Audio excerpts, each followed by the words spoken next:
Je vais me baser sur cette écriture suivante. Matthieu 5, versets 44-45. Eh bien, moi je vous le dis, aimez vos ennemis et priez pour ceux qui vous persécutent.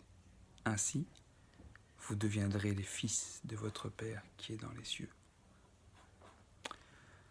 Oh Seigneur Jésus. Cette parole-là, c'est pas de Paul ou de Pierre ou Jacques. C'est de Jésus. C'est Dieu qui nous parle. Et il dit, aimez vos ennemis et priez pour ceux qui vous persécutent.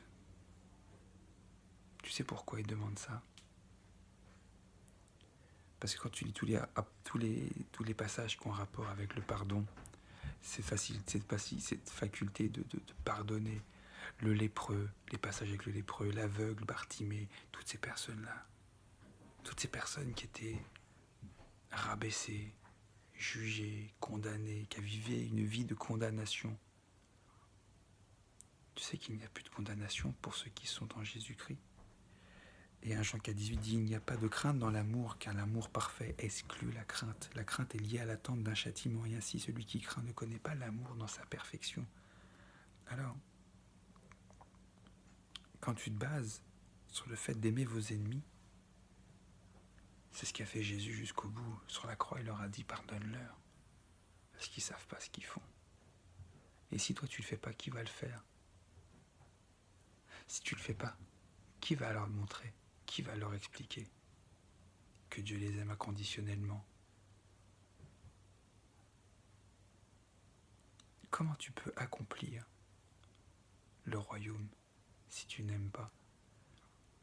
On aime facilement, on pardonne facilement les autres, ceux que nous connaissons, que nous côtoyons, mais ceux qui nous haïssent, ceux qui nous persécutent. C'est là la dimension de se faire violence et d'aller au-delà de nous-mêmes, de mourir à nous-mêmes, se dire, regarde, je vais l'aimer pareil. Dieu est venu te chercher. Dieu est venu te trouver dans ta condition dans laquelle tu étais. Peu importe la condition. Personne ne peut juger une condition. Mais lui, il est venu te chercher et il est venu te pardonner. Il n'y avait pas dans le contrat d'acceptation, d'alliance avec lui un prorata comparé à ce que tu pour tel péché, telle vie de péché, c'est telle chose pour que je t'accepte. Non. Peu importe le poids du péché, peu importe le nombre de péchés, peu importe la gravité des péchés, il t'a pardonné quoi qu'il arrive. Et il nous demande de prier pour nos ennemis, pour qu'on ait la compassion, pour qu'on ait son amour, pour qu'on se reconnaisse au travers d'eux, pour qu'on se rappelle d'où on a été tiré. Et que 1 Pierre 4, 8 dit, avant tout, aimez-vous ardemment les uns les autres, car l'amour obtient le pardon d'un grand nombre de péchés. Et si tu aimes ton ennemi, tu aimes ton prochain, tu vas pouvoir aller dans cette direction et dans cette dimension. Et en aimant les autres, tu vas accomplir la loi du royaume, qui est dans Jacques 2,8, qui dit, certes, vous faites bien si vous accomplissez la loi du royaume telle que l'Écriture la présente, tu dois aimer ton prochain comme toi-même.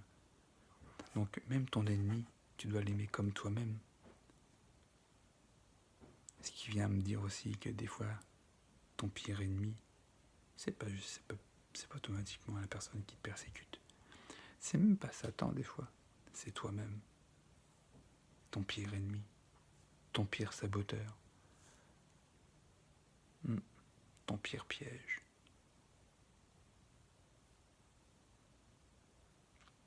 Alors, en aimant ton ennemi, en aimant ton prochain, tu vas comprendre comment Dieu t'aime. Et tu vas apprendre à mieux l'aimer et à mieux t'aimer. Et automatiquement, ça va s'alimenter. Et tu vas augmenter ton amour. Et c'est pour ça que tu ne peux pas faire de séparation dans ton amour avec les autres. Tu ne peux pas aimer quelqu'un plus qu'un autre. Parce que Luc 6,31 dit, faites pour les autres exactement ce que vous voulez qu'ils fassent pour vous. Donc, tu vas les aimer parce que tu ne veux pas qu'ils te fassent du mal, même s'ils t'en font. peux pas gagner contre le mal avec le mal, mais c'est par le bien et par l'amour que tu vas pouvoir gagner et aller au-delà de ces choses. Et il y a un autre passage aussi qui le dit, que Romains 14, 19, qui dit « Recherchons donc ce qui contribue à la paix et nous permet de progresser ensemble dans la foi. » Additionné à Éphésiens 4, 29, qui dit « Qu'aucune parole mauvaise ne sorte de votre bouche, dites seulement des paroles utiles, qui répondent à un besoin et encouragent autrui, pour faire ainsi du bien à ceux qui vous entendent. » Donc même tes ennemis, tu vas les bénir avec des bonnes paroles. Tu vas rester respectueux, humble, aimant, même si ça vient de chercher, parce que tu es capable. Et je crois en toi, et l'amour de Dieu est en toi, et il n'y a rien d'impossible. Et tu vas être de victoire, de gloire en gloire, et tu vas grandir dans cet amour, grandir dans cette dimension. Et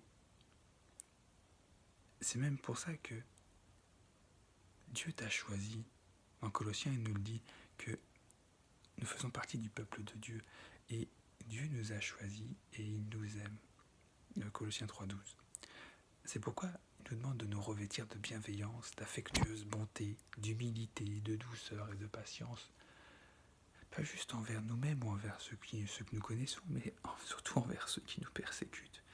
Et je pense que c'est la chose la plus difficile et la plus inconcevable, la plus hors de sens, hors nature.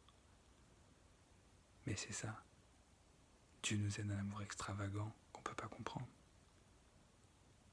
Et c'est ce qu'il nous demande, d'être ses ambassadeurs. Si tu es réellement un disciple, que tu te considères comme un disciple, tu dois agir comme le maître et faire tout ce que le maître a dit. Et c'est ce que le maître a dit.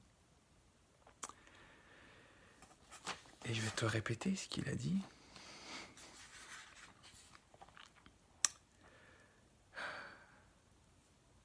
Matthieu 5, 44, 45. Eh bien moi je vous dis, aimez vos ennemis et priez pour ceux qui vous persécutent. Ainsi, vous deviendrez les fils de votre Père qui est dans les cieux. Jésus a dit qu'il était le Fils parce qu'il aimait les ennemis et ceux qui le persécutaient. Si nous agissons, toi et moi, comme ça, nous serons considérés réellement comme des fils et des filles de Dieu. Ça fait réfléchir. Où en sommes-nous? Nous qui avons été réconciliés, rachetés, adoptés, greffés.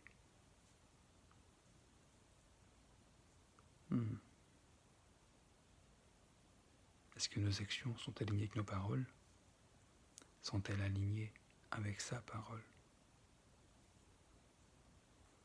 Je te bénis, je t'aime, et réjouis-toi, dit la parole, même dans les persécutions, on doit se réjouir. Pourquoi? Parce que la foi de l'Éternel est ma force. Et c'est quand je suis faible qu'il est fort. Et il va te donner cette capacité à aimer encore plus. Les paroles passeront, toutes ces choses, la foi, etc., les prophéties. Mais ce qui demeure toujours, c'est l'amour, et c'est la plus importante. C'est l'amour. Je te bénis.